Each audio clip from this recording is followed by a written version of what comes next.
melawai.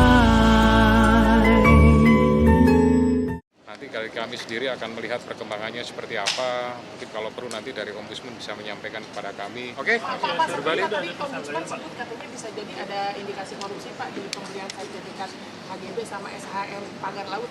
Tanggapan dari KPK gimana Pak? Ya itu kan masih dalam tahap penyelidikan oleh pihak-pihak tertentu gitu ya. Nanti dari kami sendiri akan melihat perkembangannya seperti apa. Mungkin kalau perlu nanti dari Ombudsman bisa menyampaikan kepada kami. Kami belum mendapatkan secara detail informasi tersebut, ya baru info-info saja dong. Gitu ya. Oke, pribadi semuanya. Terima kasih Pak.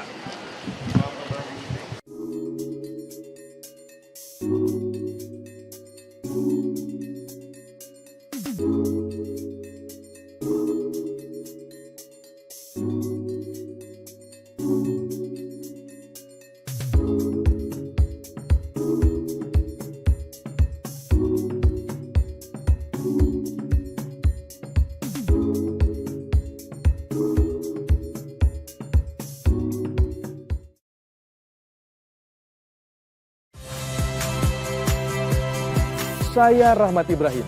Saksikan program-program Kompas TV melalui siaran digital, pay TV, dan media streaming lainnya. Kompas TV, independen, terpercaya.